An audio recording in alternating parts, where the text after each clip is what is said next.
జమ్మలమడుగు శాసనసభ్యులు ఆదినారాయణ రెడ్డిపై వైకాపా ఎమ్మెల్సీ రామసుబ్బారెడ్డి చేసిన వ్యాఖ్యలపై Jammalamadugu market yard chairman Nageshwar Reddy మండిపడ్డారు. ఈ సందర్భంగా ఆయన మాట్లాడుతూ ఎమ్మెల్యే ఆదినారాయణ రెడ్డిపై చేసిన వ్యాఖ్యలు సరైనవి కావని అభిప్రాయపడ్డారు. గత ఎన్నికల్లో వైఎస్ కుటుంబానికి ఆయన చేసిన సహకారాన్ని గుర్తు చేసుకుంటే ఆదినారాయణ రెడ్డి రాజకీయ బలం అర్థమవుతుందని అన్నారు. జమ్మలమడుగులో మెజార్టీ సాధించడంలో ఆయన పాత్ర కీలకమని పేర్కొంటూ ఇప్పటికైనా ఆయన గొప్పతనాన్ని గుర్తించాలని రామసుబ్బారెడ్డికి నాగేశ్వర్ రెడ్డి సూచించారు. నిన్న ఎంఎస్ రామసుబ్బారెడ్డి గారు మా గోరెమ్మల ఆదినారాయణ గురించి ఆయన చిత్తశుద్ధి లేదు, ధైర్యం లేదని విమర్శించడం జరిగింది.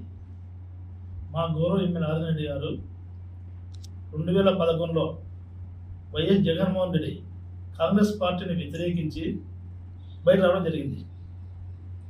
2011 ఎంపీ ఎలక్షన్లలో వైఎస్ జగన్మోహన్ రెడ్డి గారు పోటీ చేస్తే మా గౌరవ ఎమ్మెల్యే ఆదినారాయణ రెడ్డి గారు కాంగ్రెస్ పార్టీ వ్యతిరేకించి వైఎస్ జగన్మోహన్ రెడ్డి గారు సపోర్ట్ చేయడం జరిగింది.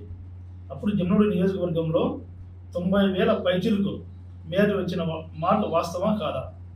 మా ఎమ్మెల్యే ధైర్యము చిత్తశుద్ధి అనేదానికి ఇది నిదర్శనం.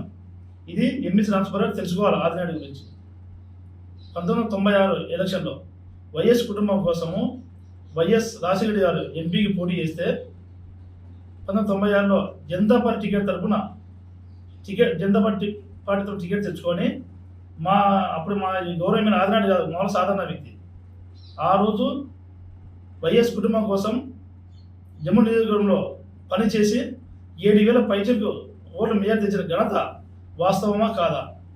ఆ రోజే ఆదినారాయణ ధైర్యము చిత్తశుద్ధి అనే నిదర్శనం.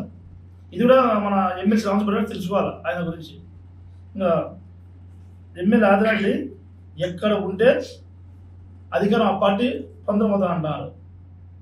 ఎమ్మెల్యే ఆదినారాయణ ఎక్కడ ఉంటే ఆ పార్టీ పొందడం కాదు. ఆయన ప్రజల కోసం నిత్యం పోరాడే వ్యక్తి. 2021 లోకల్ బాడీ ఎలక్షన్లో కూడా వైఎస్ఆర్ పార్టీ అరాచకాలకు తట్టుకోలేక రాష్ట్రం అంతా వారు వన్ సైడ్ అయింది. అప్పుడు మేము బీజేపీ పార్టీలో ఉండి మేము మా సర్పంచ్ను కానీ కౌన్సిల్ను కానీ ఎంపీని నిలబెట్టి ఇక్కడ విజయాలు సాధించే ఘనత కూడా మా ఎమ్మెల్యే ఆదినారాయణ గారి.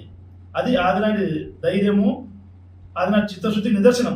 ఇది తెలుసుకోవాలా రామసుబ్బారెడ్డి గారు.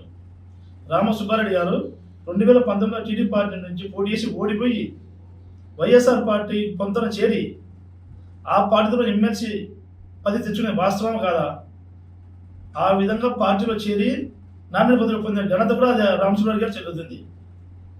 అలాగే